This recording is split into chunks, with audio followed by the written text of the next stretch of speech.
We're going to begin this hour with a look at the audio streaming giant Spotify, which for millions of users has got a very different look this morning. The company rolled out the biggest changes to its platform since it launched on cell phones more than a decade ago. Spotify was founded back in 2006 as a way to try to solve the music piracy problem. And now, almost 17 years later, it is a one-stop shop for music, for podcasts, and don't forget those audiobooks. In a CBS Mornings exclusive, we like when that happens. We met up with the co-founder and CEO. His name is Daniel Ek. He's a Swedish entrepreneur who you don't hear from much. We caught up with him a couple of days ago at Spotify's LA campus to talk about the company's future. When I started Spotify, my dream was to be able to combine my two big loves, which is technology and computers on the one hand and music. Spotify CEO and founder Daniel Ek has done just that and so much more in music streaming, to the unparalleled tune of 500 million users. And on Wednesday, Spotify debuted an entirely new home feed where users are able to scroll and see content tailored to their interest. Did you make the scrolling and the videos because of TikTok? Were you looking at TikTok going, we got to do something about this? Well, we've got to change with the program. Was that part of it? Well, it wasn't so much around a specific sort of platform. You have to live in the future. And for me, the future is always the young people. What are they doing in various cultures? And I would say as an industry, every few years, someone brings something out from a design perspective that's just much better way for people to interact with it. And, Snap, for instance, did that with stories, and now almost every platform has stories. And TikTok obviously did that with the discovery feed as well. So we're definitely taking inspiration from that, but we're adding a unique Spotify twist on it too. So I don't want people to think that we're making this to be like TikTok. We're making it to be a much more interactive Spotify.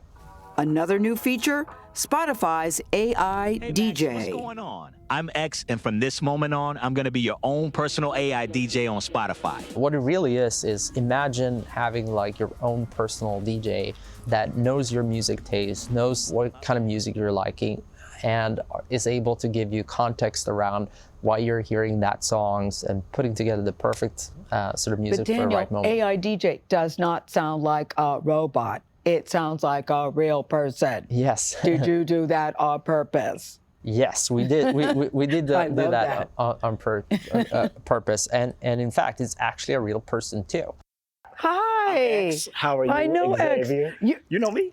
Yes, because you're on my phone. Yes, I am. You're on my phone. You liking it? You enjoying it? I think it's so cool. Your thing is so conversational. That's the thing. It's like you're just like you know me. And I think that's the whole point. That is the point. It's about real connection. Yes. We want to make real connections. We bring new music suggestions for you. So it's not just music that you already listen to. Yeah.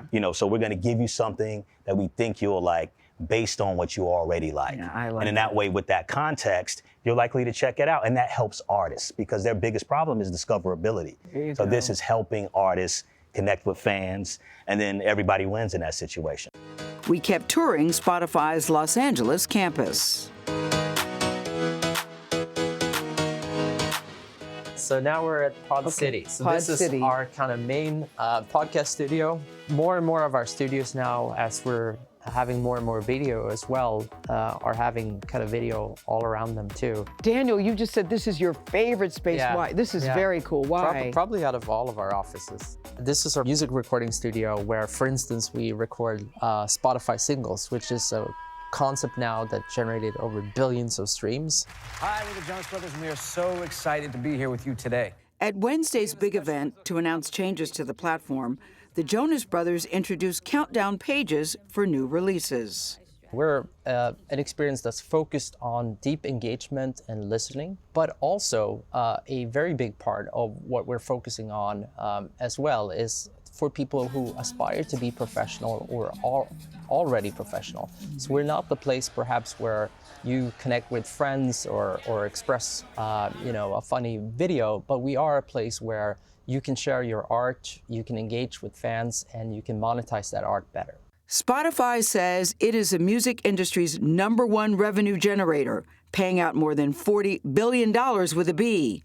After years of criticism about how artists are paid through streaming, in 2021, the company created a website called Loud and Clear to clarify exactly who receives those payments.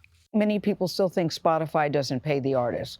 Who should they direct their inquiries to, if not to you at Spotify? Yeah, well, technically it is true that we don't pay artists directly. So what we do is we pay all the rights holders. So we pay the record labels, yes. record labels, but also the music publishers. So sometimes when I sit down with artists and they sort of tell me, I didn't get paid. As an example, it's very hard because they have their deals with their record companies and their deals with their publishers, etc. And what Spotify does is we pay out to those record companies and these publishers and don't know what individual deals these artists may have. So it's a complex topic, but I wish I would have handled it up front. And it's very hard to change a narrative once that narrative has established itself. That's, I guess, the lesson learned from my side. Another complex topic for Eck, content moderation. Spotify is home to the #1 podcast in the world, The Joe Rogan Experience. Joe Rogan has been a source of controversy for the company. Just last month, he made a comment perpetuating an anti-Semitic stereotype. In response, the CEO of the Anti-Defamation League said this: "Disturbing that at a time of rising anti-Jewish violence, Joe Rogan would use his immense platform to spew anti-Semitic tropes about Jews and money." The episode is still up on Spotify. We have these guidelines where if people are, subjecting other people to harm, we do take action. But I think it is important that we are a place that allows a lot of diverse voices to be able to express themselves, to be able to communicate through art. Do you consider some of the things he says to be anti-Semitic? And if so, how do you reconcile that on your platform? Yeah, I would say I find that comment in particular highly offensive. And there are a lot of things that I disagree with that Joe Rogan and lots of other voices are saying on our platform as well. But I come back to it, is this violating our terms of service or not? And if it is, then we take it down. And if you take anti-Semitic comments, we've taken down thousands of podcasts that have violated our platform rules, and in the broader context, there's probably hundreds of thousands of episodes that are violating other terms of service as well. So we do take that very seriously. Eck also says he does not decide what gets removed from Spotify himself. We have experts and a safety advisory council that take those actions. So it's not me personally that takes those actions. But because you're the face, Daniel, no one says, the experts say. It's directly attributed to you. That's the thinking in the public eye. And I understand that, but I think it's really important that this isn't just a decision that's made by me. It is made by a diverse group of people too, with a varied perspective. And the same rules apply to Joe Rogan as it would to any other podcaster. It's reported that his contract is up at the end of this year. Will he be renewed? Well, what I can say is the contract, I believe, has some more time to go than that. So we'll cross that bridge when we get to it.